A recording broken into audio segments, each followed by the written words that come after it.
ਵਧੀਆ ਕੋਗਨੀਜੈਂਸ ਲਿਆ ਗਿਆ ਮੈਟਰ ਦਾ। ਈਵਨ ਜੱਜ ਸਾਹਿਬ ਨੇ 2 ਡੇਜ਼ ਦਾ ਟਾਈਮ ਦਿੱਤਾ, 28 ਮਾਰਚ ਦੀ ਤਾਰੀਖ ਪੈ ਗਈ ਹੈ। ਜੱਜ ਸਾਹਿਬ ਨੇ ਸਾਫ਼-ਸਾਫ਼ ਕਹਿਤਾ, if you are not going to give satisfactory answer on this, the inquiry investigation is going to be handed to the CBI।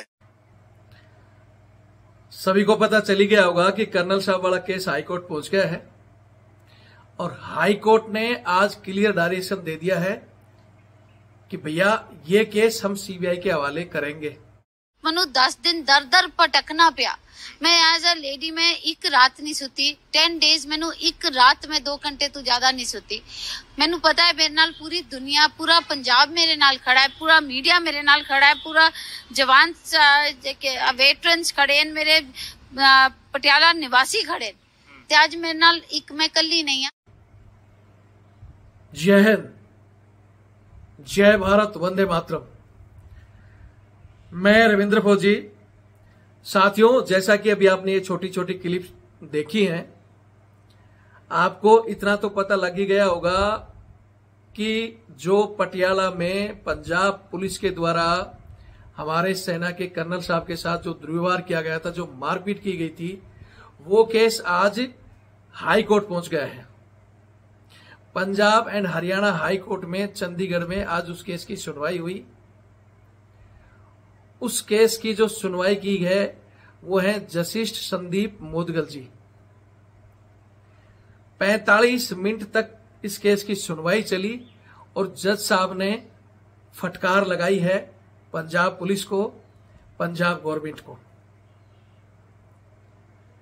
Case के जो मोटे मोटे फैक्ट है मैं आपको बता देता हूं। जज साहब के पास ये केस, हालांकि जो मैंने आपको शुरू में एक वकील साहब दिखाया है, उन्होंने 21 तारीख को ही इस केस को फाइल कर दिया था अपनी तरफ से और 25 तारीख के लिए ऑलरेडी आज वो लिसनिंग के लिए मैटर तैयार हो गया था। लेकिन कल हमारे कर्नल साहब की मैडम के द्वारा, कर्नल साहब के बच्चे के द्वारा, उनके द्वारा ये केस फाइल कर दिया गया और तुरंत ही इसकी सुनवाई आज दोनों जो केस थे उनको एक जगह फाइल करके आज सुनवाई हुई। जब ये चीजें दूसरी पार्टी को भी पता चला कि हाँ भाई वो कोर्ट में पहुंच गए हैं, तो हालांकि उनके जो वकील है 2-3 दिन से आप देख रहे होंगे एक वीडियो जिसमें वो चिल्ला रहे थे, जी साहब हम ये उनकी गलती है, फलाना निकड़ा। वो अपनी जो तैयारी करके गए थे, लेकिन उस तैयारी को जज साहब ने अच्छे से धो दिया। क्योंकि सबको पता है ये जो मामला हाईलाइट हुआ है, ये हमारे देश में ही नहीं बल्कि विदेशों तक पंजाब पुलिस की छवि को धूमिल किया है। हालांकि हमारी सेना की छवि भी कहीं ना कहीं इसमें खराब हुई है, क्योंकि सेना ने एक्शन का रिएक्शन नहीं किया। तो उस विषय में भी हम आगे बात करेंगे। लेकिन आज बात है कि कोर्ट में क्या हुआ। कोर्ट में जब ये केस पहुंचा, जज साहब ने केस को एक्सेप्ट किया और जज साहब ने पंजाब सरकार को और पुलिस को कहा कि भाई हम इस केस को सीबीआई को हैंड ओवर क्यों ना करें, क्यों इस याचिका को हम खारिज करें। मतलब दूसरी तरफ से पंजाब गवर्नमेंट के और उन पुलिस वालों के जो वकील आए थे, उन्होंने याचिका में ये कहा कि साहब इसको खारिज कर दो, हमने इसकी एसआईटी गठित कर दी है, हम जल्दी ही जांच करके और इनको न्याय देंगे। तो जज साहब ने जो सवाल किए हैं कि भैया अगर तुम ही न्याय करते तो तुमने एफआईआर को डिले क्यों किया। पहला कारण, एफआईआर को डिले क्यों किया, मुझे इसका प्रॉपर जवाब चाहिए, वो भी 2 दिन के अंदर। किस अधिकारी ने, एसएसपी ने वो इनकी एफआईआर क्यों नहीं लिखी, जबकि मैटर एसएसपी तक चला गया था और थाने में किसने नहीं लिखी, एसएसपी के कहने से नहीं लिखी या कौन उसका जिम्मेवार है, वो हमें जवाब चाहिए। पहली बात। दूसरी चीज कही गई कि भाई ये जो इनका मेडिकल हुआ सरकारी हॉस्पिटल में, राजेंद्र हॉस्पिटल में, आप सबको पता है हमारे कर्नल साहब भर्ती हुए थे, और वहां जब इनके मेडिकल की एमएलआर रिपोर्ट को भी डिले कराया गया, तो ये भी जज साहब ने कहा था कि भाई MLR को डिले क्यों किया गया, और डिले होने के बाद में भी FIR में उसको क्यों नहीं दर्शाया गया। दूसरी बात, उसके बाद में हम आप पर कैसे भरोसा करें, क्योंकि कहीं ना कहीं SIT में जो आपने अफसर डिटेल किए हैं वो भी आप ही के हैं। तो आपसे कैसे उम्मीद लगाई जाए कि आप न्याय करोगे। ये बात सुनते ही उनके वकीलों का वहीं हालचाल गुम हो गया। लेकिन वकील हैं, थोड़ी बहुत तो तैयारी करके गए होंगे। फिर उनके वकीलों ने कहा जी हमारी भी सुनवाई होनी चाहिए। कर्नल साहब की तरफ से मारपीट की गई थी, जिसमें हमारे दो, एक कांस्टेबल और एक इंस्पेक्टर साहब घायल हुए हैं। अब जज साहब ने कहा कि भैया तुम्हारे इंस्पेक्टर घायल हुए, तुम्हारा एक कांस्टेबल घायल हुआ, तो तुमने इनके खिलाफ FIR क्यों नहीं लिखी। ये फर्ज बनता है ना भैया, अगर तुम्हारा कोई बंदा घायल हुआ है तो तुमने इनके खिलाफ FIR क्यों नहीं लिखी, वो FIR दिखाओ। ठीक है। उसके बाद अगर तुम्हारे दो बंदे घायल हुए हैं तो उनकी MLR मेडिकल रिपोर्ट लेकर आओ, जो कि उस दिन की है, जिसमें ये घायल हुए हैं, इनके कितने चोट लगे हैं, तो वो बताओ। अब इनका उसमें भी मुंह बंद हो गया। तीसरी बात जो जज साहब ने कही है कि भैया ये आदमी पीड़ित हैं, मार इन्होंने खाई, इनके बेटे को मारा गया, और तुम FIR ढाबे वाले की लिख रहे हो, क्यों भाई। तो इस तरह के बहुत सारे सवाल जब इन पर दागे गए तो ये कहानी इनकी वहीं डालमडोल होगी, क्योंकि ये हर तरह से पंजाब पुलिस और इनके अधिकारी इस केस के अंदर फेलियर साबित हुए हैं। जज साहब ने 2 दिन का टाइम दिया कि 2 दिन में एफिडेविट दाखिल करो, डिले नहीं होगा। और सबसे बड़ी बात जज साहब ने कही है कि भाई ये आपके एक इतने सीनियर अधिकारी, आर्मी के सेवारत कर्नल, आपने इनको पीट दिया, तो क्या आम आदमी सुरक्षित है पंजाब में। और पीटा तो पीटा, उसके बाद में आप क्या बोल रहे हो कि रिपोर्ट भी नहीं लिख रहे हो, तो सामान्य नागरिकों का क्या हाल होगा। उसके बाद मैडम ने वो वीडियो भी दिखाए कि साहब ये कह रहे हैं कि हमारे चोट लगी, हमारे ही चोट लगी थी, और हमने ऐसा नहीं किया, नहीं मारा। जो CCTV दिखाई गई, जज साहब ने वो CCTV देखी, बोलिए CCTV देखो। तो इनके वकीलों ने, जैसे आप एक दिन पहले और देखा होगा, फुदक रहे थे कि साहब इसके साथ छेड़छाड़ कर दी। मैडम ने ढाबे वाले से वो उसकी DVR पहले ही ले ली, जबकि वो पुलिस को लेनी चाहिए। क्यों भाई। जज साहब ने कहा कि छेड़छाड़ हुई है तो वो काम हमारा है देखना। ये ले गए क्योंकि तुमने इनकी सुनवाई नहीं की, इसलिए लेकर गए, नहीं तो तुम खुद इसके साथ छेड़छाड़ करते। तुम्हारे पास कुछ है तो वो लेके आओ। दूसरी बात कि तुम्हारे बंदे जो माफी मांग रहे हैं, गिल्टी फील कर रहे हैं, इसका मतलब उन्होंने गलती की है, और उसके बाद में भी आप उनको पनिश नहीं कर रहे। ड्रामा जो किया सारा, यानी ये केस कोई जज साहब से छिपा नहीं था। जब ये केस विदेश तक चला गया तो इनको क्या लग रहा था कि चंडीगढ़ हरियाणा हाईकोर्ट के जजों को पता ही नहीं है। वो एक मैंने जोली LLB फिल्म देखी थी, जिसमें जज साहब का रोल बहुत बढ़िया उन्होंने प्ले किया था, और वो जज साहब फाइलों देखते रहते हैं, बैठे रहते हैं। वो कहते हैं कि भैया हम भी तुम्हारी तरह ही आदमी, हम भी टीवी देखते हैं, समाचार हम भी पढ़ते हैं, समय निकालकर सब चीजें हमें भी पता होती है, और कोर्ट में केस आते ही पहले दिन ही हमें पता लग जाता है अपराधी कौन है। लेकिन हम इंतजार करते हैं कि कोई ठोस सबूत आए और हम सजा दें, उसको न्याय करें उनके साथ, क्योंकि हम भी कहीं ना कहीं कानून से बंधे हुए हैं। तो उसी तरह ये केस जज साहब को भी पता था, हाईलाइटेड था, इंतजार कर रहे थे कोई आए। और 21 तारीख को ये जो वकील साहब हैं, इन्होंने अपनी तरफ से जन याचिका लगा दिया था, केस लगा दिया था, और इसीलिए 21 को लगाते तुरंत 25 को इनको तारीख दे दी गई थी। हर साइड से ये फेल हो गए। अब 2 दिन का इनको टाइम दिया कि भैया जो आपने सबूत पेश करने 2 दिन ले आओ, नहीं तो हम इसको CBI के हैंड ओवर करेंगे। ऑलरेडी पंजाब इसको गवर्नमेंट को नोटिस जारी कर दिया गया है। अगली डेट 28 तारीख की दे दी गई है। सीबीआई को भी एक नोटिस भेज दिया गया है। आप सभी को पता है कि सीबीआई के पास केस जाता है तो उससे पहले ये चीजें कि भाई ये केस आपके पास आ रहा है, सीबीआई के पास भी बहुत सारा जो चीजें लोड होता है उसके बाद वो केस को क्या करती है क्या नहीं, वो सीबीआई का भी जवाब आएगा। हालांकि किसी भी केस को अगर जो हाई कोर्ट के जज ने कह दिया कि सीबीआई हैंडओवर होगा, सीबीआई जांच करेगी, तो सीबीआई को करना ही होगा।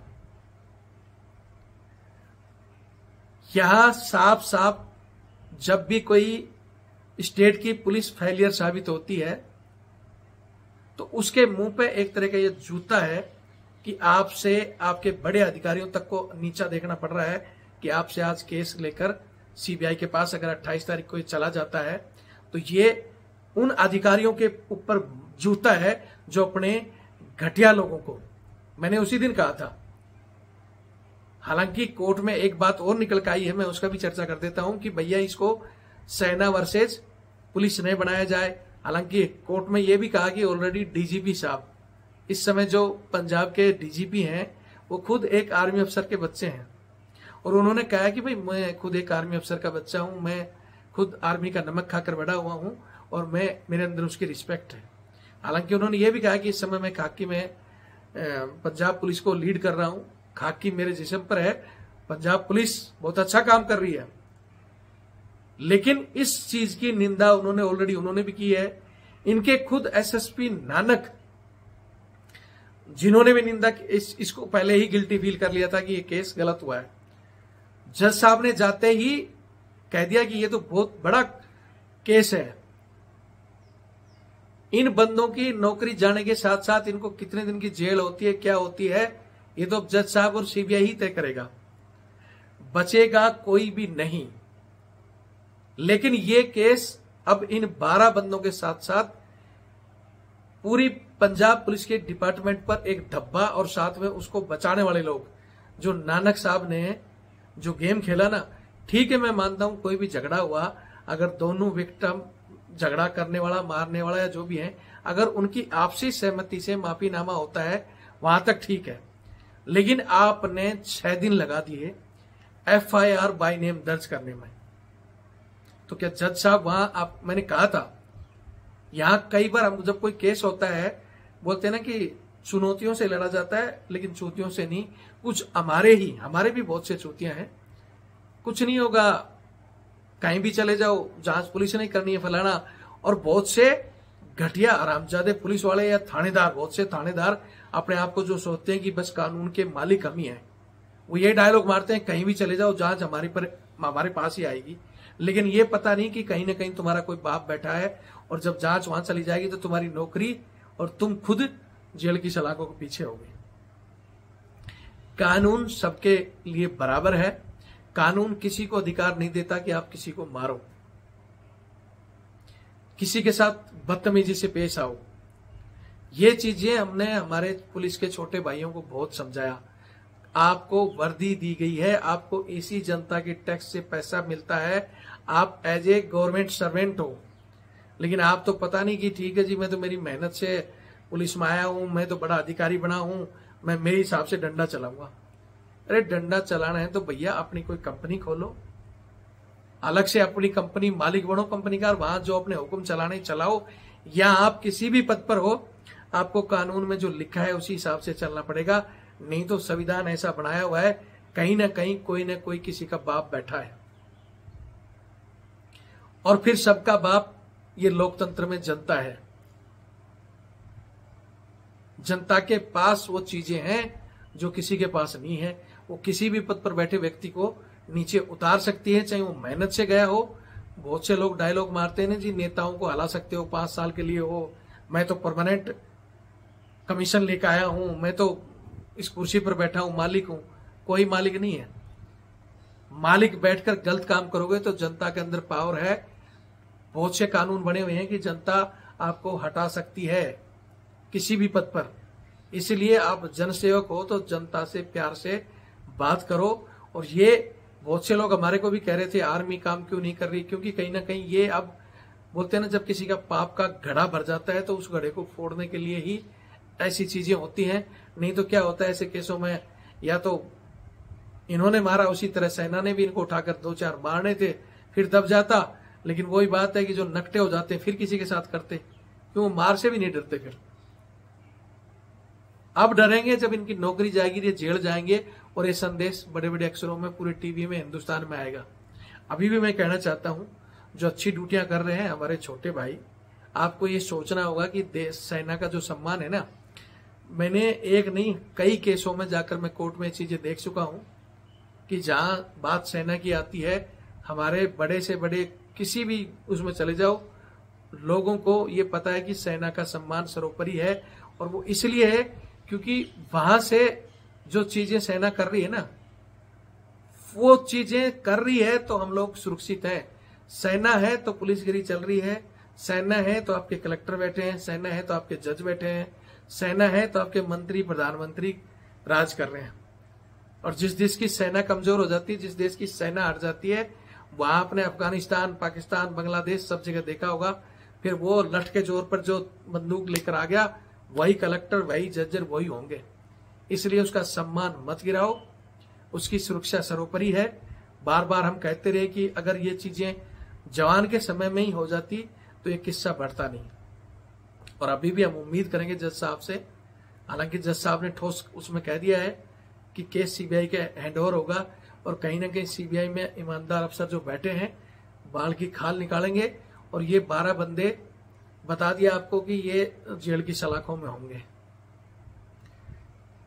एक एंगल इसमें जो आ रहा है, जैसे वकील साहब ने भी बताया कि भैया वो तो जेल जाएंगे, उसके साथ जो इनके अधिकारी हैं उनका डिमोशन होता है कि उनका ट्रांसफर होने के बाद उनको वहां से हटाया जाता है।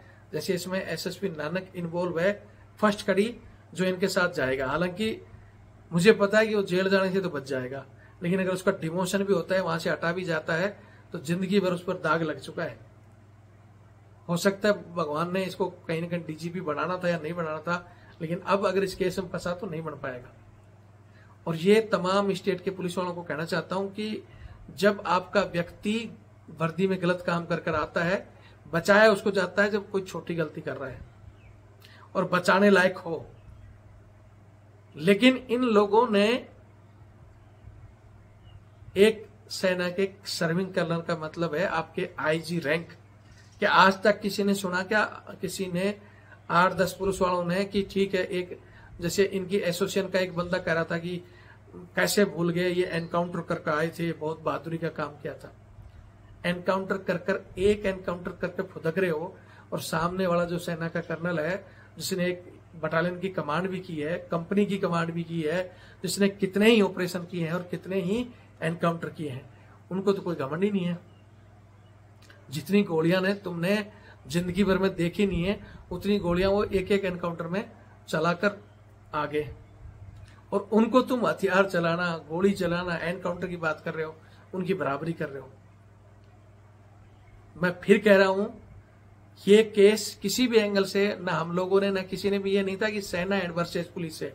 ये केस था आम पब्लिक के लिए, आम जन के लिए, कि अगर ये वर्दीधारी गुंडे इतनी बड़ी पोस्ट, जिसके पास पावर है, सब कुछ है, 2 मिनट के अंदर उठाकर इनको कूट सकते थे, वो ताकत सेना के अंदर है। और कई बार ऐसा कर भी चुकी है सेना, जिसके मैं बहुत से वीडियो चैनल में डाल चुका हूं।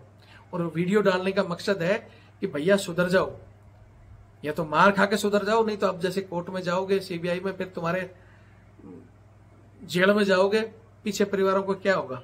सेना का एक हमेशा मोटा रहा है, हमारा भी मोटा रहा है कि ऐसे हरामजादों को 2 बात अगर सुनाने से समझ जाए। हमें हमारी कोई, ना तो कर्नल बाट साहब हमारा कोई रिश्तेदार है, और ना ही वो 12 पुलिस वाले कोई मेरे दुश्मन है। मेरी कोई जमीन नहीं बता रहे हैं, ना कोई मेरा निजी दुश्मनी है उनसे। मेरा मकसद सिर्फ उनको समझाना, और उनके साथ तमाम उन पुलिस वालों को जो इस तरह की गुंडागर्दी करते हैं, आम पब्लिक के साथ जो दुर्व्यवहार करते हैं, जो ये 10 रुपए के लिए रेडी रिक्शा, अरे जब किसी दिन पकड़ लेती है ना, एंटी करप्शन उठाकर डालती है, उस दिन आपके परिवारों को पूछना क्या हालत होती है। आपका ये पैसा पर इज्जत 2 ही मिनट में धरा रहता है। लेकिन वही बात है कि जो बंजर हो गया, जो नकटा हो गया, उसको इज्जत की परवाह का है। लेकिन अब जाकर सड़ोगे वहां तो इज्जत की परवाह होगी, ना रहेगी नौकरी, ना रहेगा पावर, और जो बना रखी है कोठी बंगले, वो भी मुश्किल हो जाएगी। 28 तारीख को ये चीजें आएंगी। मैं फिर कहता हूं, सबक लो तमाम वो पुलिस वाले जो सेना का बाप बनने की कोशिश करते हैं। इस तरह छोटे छोटे केसों में उठाकर किसी को जवान को अंदर करना फलाना, ऑलरेडी चीजें बनी हुई है। सेना का अगर कोई भी कार्यरत जवान हो, चाहे जैसे हो चाहे अफसर हो, गलती करता है तो आप उसको कस्टडी में लेकर तुरंत सेना के हवाले करो, नजदीकी स्टेशन को सौंप दो, सीएमपी उसको लेकर जाएगी और सेना के अंदर उसका कोर्ट ऑफ इंक्वायरी चलेगी। सेना उसको फिर जेल के हवाले कर सकती है। बगैर किसी मर्डर केस के, बगैर किसी बलात्कार के आप नहीं पकड़ सकते हो, लेकिन छोटे छोटे मामलों में उनको जेल भेजना, उनके साथ मारपीट करना, लेकिन वही है कि पाप का गड़ा भरा नहीं, वो बंदे वहां तक पहुंच नहीं पाते जहां तुम्हें पनिशमेंट मिलती है। और अब तुम टकरा गए सामने वाले बाप से जो तुम्हें ले जाकर कोर्ट में खड़ा कर दिया। मजबूर मत करो, हम भी नहीं चाहते देश की शांति को खराब करना। शांति बनी रहे, भाईचारा बना रहे, और सबसे बड़ा है कोई भी वर्दीधारी वर्दी पहनकर किसी आम आदमी को भी इस तरह की भाषा का प्रयोग ना करे। इस केस से पूरे हिंदुस्तान में आम आदमी डरे हुए हैं कि यार ये पुलिस ने तो कर्नल को ही, इतने बड़े वो भी ऑन ड्यूटी कर्नल को ही मार दिया, तो आम लोगों का क्या होगा। जज साहब खुद शोक में हैं, वो देख रहे हैं कि अरे ये क्या हुआ है, लेकिन वो इंतजार कर रहे थे कि कोई आए। हालांकि मैं यहाँ गुजारिश करूंगा न्यायाधीश महोदय से भी, high court and supreme court, high court को पावर है स्टेट में कोई भी ऐसा काम अगर होता है तो हाई कोर्ट स्वतः संज्ञान ले, और देश में ऐसा काम हो तो सुप्रीम कोर्ट उस पर स्वतः संज्ञान ले। और बहुत सी बार इन्होंने लिया भी है, लेकिन आज सबकी आंखें बंद थी। बल्कि यहां हाई कोर्ट की भी जिम्मेवारी बढ़ रही थी, पंजाब एंड हरियाणा की, और सुप्रीम कोर्ट की भी जिम्मेवारी बढ़ रही थी, क्योंकि सेना से जुड़ा मामला था। केंद्र सरकार के अधीन एक कर्नल साहब थे, सुप्रीम कोर्ट भी संज्ञान ले सकता था और हाई कोर्ट भी ले सकता था, लेकिन नहीं लिया। इंतजार करते रहे, चलो देर ही सही, कम से कम अब सीबीआई को केस हैंड ओवर करके इनकी जो इनका घमंड है जो 7वें आसमान पर है उसको ठीक करें और कर्नल साहब को न्याय मिले। बाकी 28 तारीख को क्या होगा और क्या चीजें आएंगी समय समय पर चैनल से द्वारा आपको अवगत कराते रहेंगे। चैनल से जुड़ें और वीडियो को शेयर करें। जय हिंद, जय भारत।